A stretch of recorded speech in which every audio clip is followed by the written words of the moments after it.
উচ্চ মাধ্যমিকের 25-26 শিক্ষাবর্ষে শুরু হয়েছে প্রধানমন্ত্রী শিক্ষা সহায়তা ট্রাস্টের ভর্তি সহায়তার কার্যক্রম।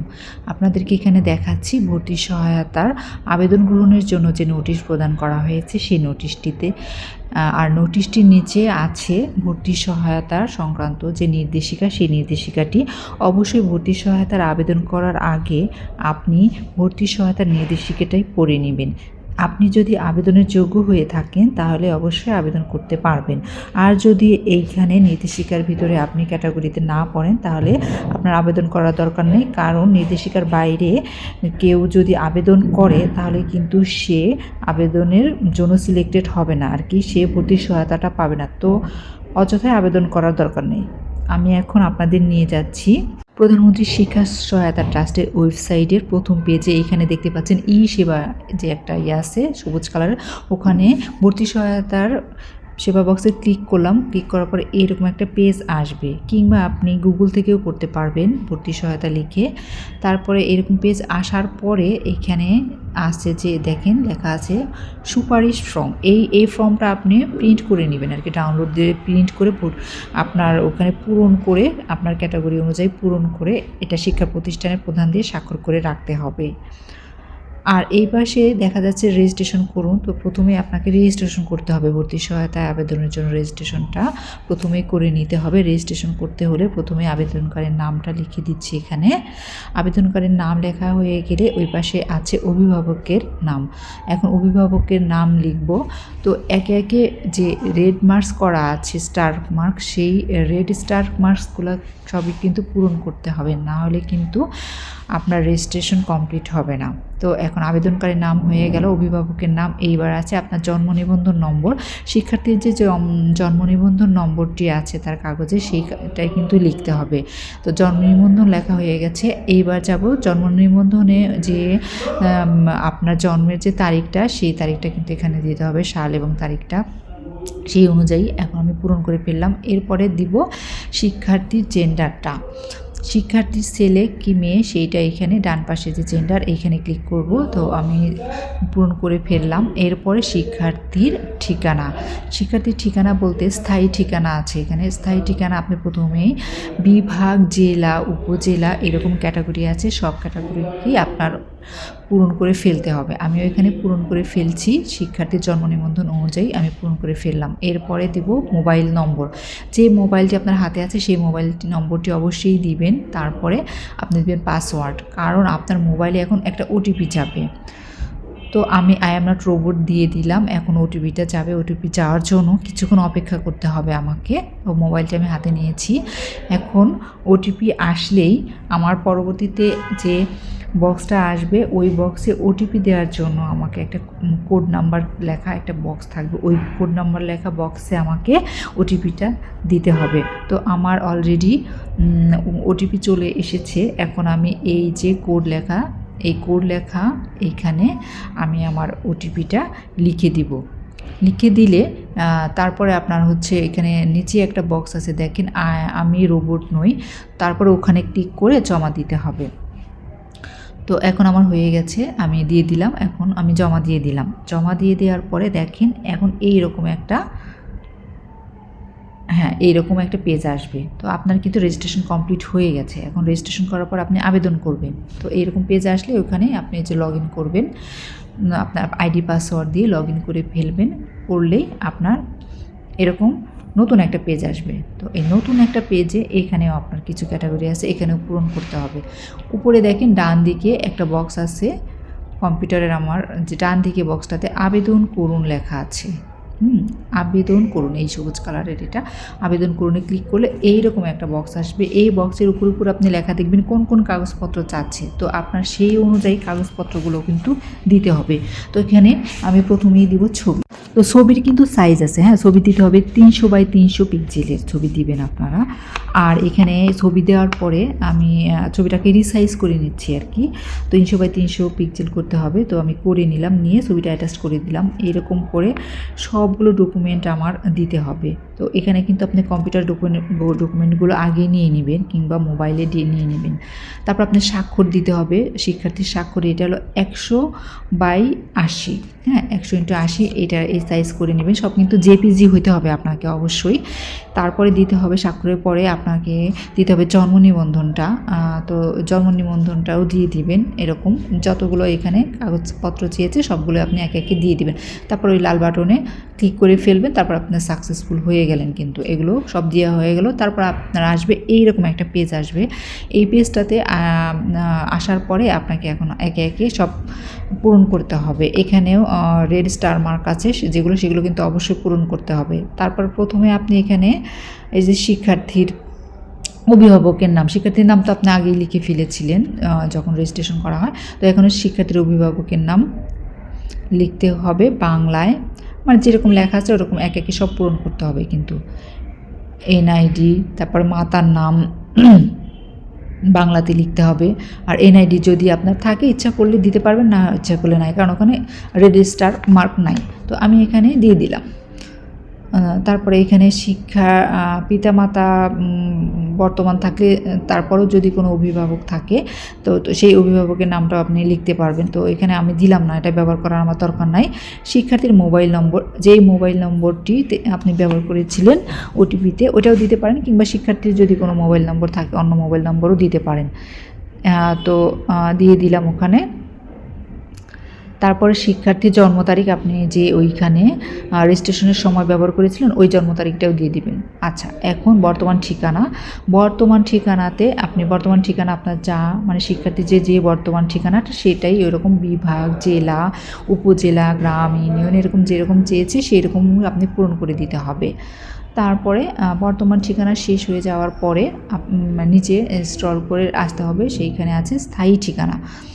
তো স্থায়ী ঠিকানাটাও তদরূপই আপনি স্থায়ী ঠিকানাতে ওরকম হচ্ছে আপনার বিভাগ, তারপরে হচ্ছে আপনার হচ্ছে জেলা, উপজেলা, তারপরে হচ্ছে ইউনিয়ন, ওয়ার্ড, গ্রাম, এগুলো সব আছে। তো আপনি একে একে আপনার মানে যে শিক্ষার্থীর নামে আপনি রেজিস্ট্রেশন করেছেন কিংবা যার আবেদন সেই তারই বর্তমান ঠিকানা এবং স্থায়ী ঠিকানা কিন্তু ব্যবহার করতে হবে। তো আমি বর্তমান ঠিকানার অনুরূপ স্থায়ী ঠিকানারও দিয়ে দিলাম।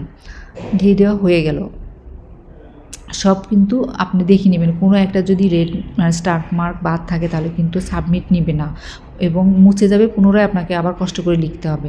তারপর এখানে ক্যাটাগরি আছে আপনার, হ্যাঁ ওগুলো লেখা শেষগুলো ক্যাটাগরি সিলেক্ট করবো। এখানে অনেক ক্যাটাগরি আছে, প্রতিবন্ধী আছে, এতিম আছে, অনেক ক্যাটাগরি আছে। তো আপনি যেই ক্যাটাগরিতে পড়েন সেই ক্যাটাগরি দিতে হবে। তো আমি যেখানে পূরণ করতেছি, যে শিক্ষার্থী নিয়ে কাজ করতেছি সে হচ্ছে গরিব একদমই।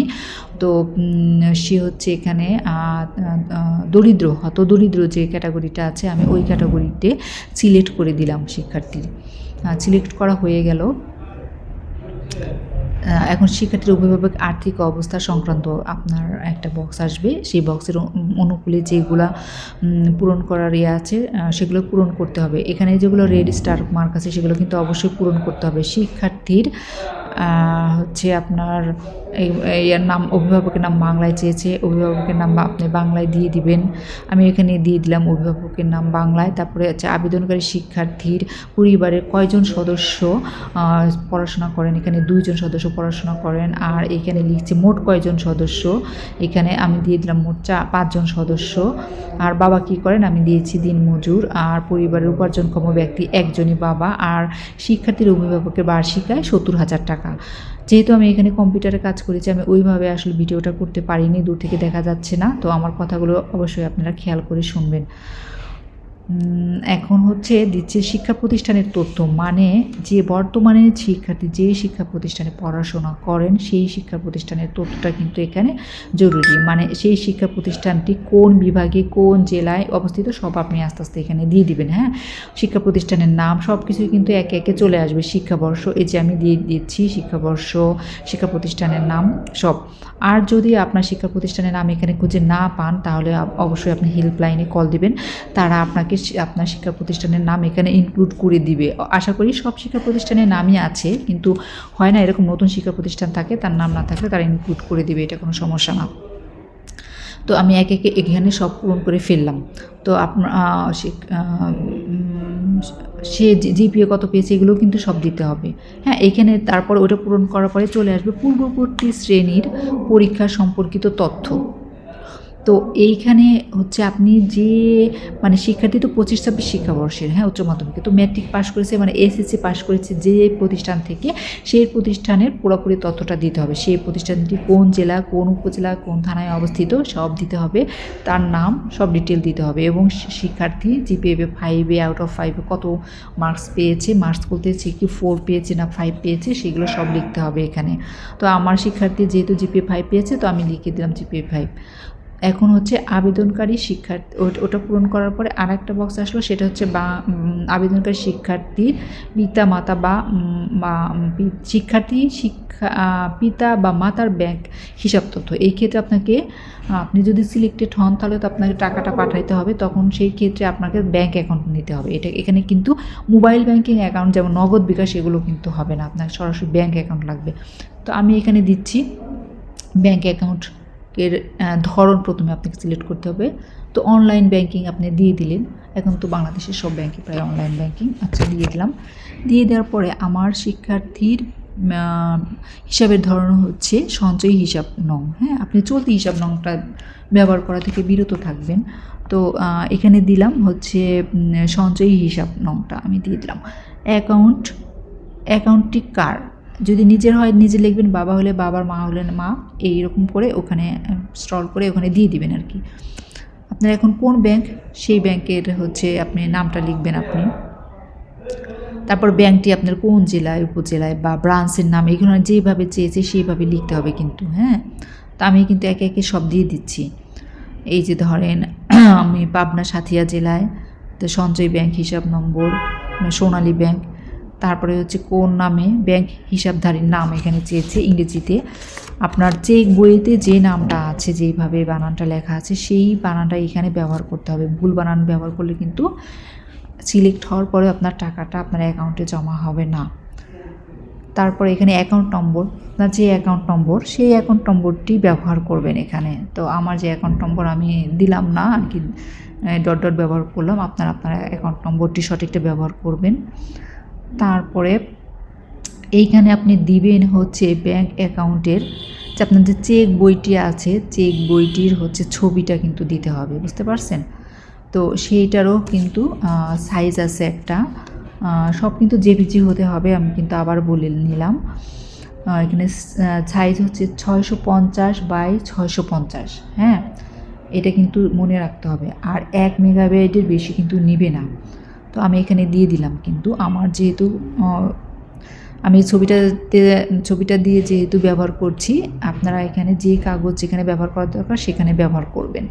তো এইখানে দিয়ে দিবেন হচ্ছে আপনার ব্যাংকের চেক বইয়ের ছবিটা। তো হয়ে গেল, এই পেজটা কিন্তু পূরণ হয়ে গেছে এবং আমি আবারও দেখছি যে আমি ঠিকমতো পূরণ করেছি কি না, কারণ ঠিকমতো পূরণ না করলে আমি যখন সাবমিট দেবো সব মুছে যাবে, আমাকে কিন্তু আবার পুনরায় পূরণ করতে হবে। কিংবা আমি যদি কোনো এডিট করতে চাই বা চেঞ্জ করতে চাই, এখন আমি চেঞ্জ করে নিতে পারবো। সাবমিট দেওয়ার আগে আমি আবার পুনরায় সব দেখে নিচ্ছি। তো আমার প্রায় মনে হচ্ছে যে কোনোটা চেঞ্জ করার আছে কি না, আমি একটু চেঞ্জ করে নিলাম, বানান ভুল হয়েছিল ওটা আমি চেঞ্জ করে নিলাম। তো আপনারাও যদি মনে করেন যে এগুলো চেঞ্জ করা দরকার আপনাদের কোনো কিছু নাম তাহলে আপনারা করে নিতে পারবেন এর মধ্যে, কিন্তু সাবমিট হওয়ার পরে কিন্তু করতে পারবেন না। তো আমার কিন্তু এখন হয়ে গেছে, এখন আমি ফাইনালি এটা এই দিয়ে দেবো আর কি। এই যে এটা আমার হয়ে গেছে, এখন আমি পাঠিয়ে দেব, ওকে দিয়ে দেবো। ওকে দিয়ে দিলে আমার এটা সাকসেসফুল হয়ে যাবে। আপনারা দেখতে পাচ্ছেন, আপনারাও কিন্তু এই ছবির সাইজগুলো কিন্তু অবশ্যই ঠিক রাখবেন এবং জেপিজি দিবেন, তাহলে কিন্তু হবে না। এইটা সাইজটা কিন্তু অনেক ভ্যারি করে, দেখেন আমি এখানে যে 650 ছিল, তারপরে আবার এখানে 650, হ্যাঁ দুইটা আমি 650 করে নিলাম, মানে চেক বইয়ের ওইটা কিন্তু। এখন আমার হয়ে গেছে, এখন আমি কারণ ওই ছবিটা এর আগে আমি 300/300 করে নিয়েছিলাম, যখন ছবির জায়গায় ছবি। তো এখন আমি তো চেক বই দেবো, এই জন্য আমি 650/650 করে নিলাম। এখন আমার হয়ে গেছে যে আমি সাকসেসফুল হয়ে গেলাম। সাকসেসফুল হওয়ার পরে পরবর্তী পেজ চলে আসছে। এখন পরবর্তী পেজগুলোতে আপনি দেখাচ্ছে কী কী আপনি দিয়েছেন, এখানে কী কী অ্যাটাচ করেছেন। তো আপনি যদি কোনো কিছু চেঞ্জ না করতে চান তাহলে পরবর্তী ধাপে আর কি ওই ডান বাটনে ক্লিক করবেন। আর যদি চেঞ্জ করতে চান তাহলে যে এখানে পরিবর্তন এডিট করতে পারবেন এখানে ক্লিক করে। তো আমার যেহেতু কিছুই করতে হবে না, তো আমি এখানে ক্লিক করলাম, আমার হয়ে গেল, আমার সাকসেসফুল হয়ে গেল আমার।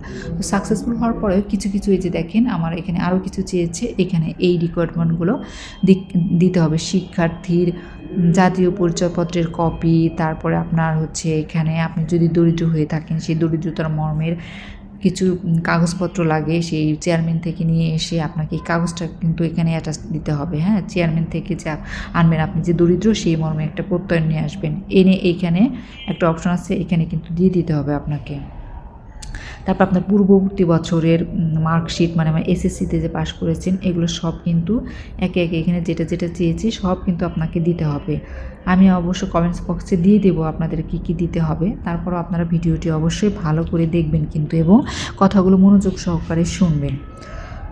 আমার এখন হয়ে গেছে, এখন আমি এটাকে পরবর্তী ধাপের জন্য পাঠিয়ে দিলাম। যে পরবর্তী ধাপের জন্য পাঠিয়ে দেওয়ার পরে আমার একদম আবেদন কমপ্লিট হয়ে গেছে। এখন আমি এই যে পিডিএফ ডাউনলোড দিয়ে নিতে পারবো। আপনি ইচ্ছা করলে পিডিএফ ডাউনলোড দিয়ে এটা প্রিন্ট করে রাখতে পারবেন। আমি একটা প্রিন্ট করে রাখলাম পিডিএফ ডাউনলোড দিয়ে। আমার আবেদন করা কমপ্লিট ভর্তি সহায়তার জন্য উচ্চ মাধ্যমিকে 25-26 শিক্ষাবর্ষের।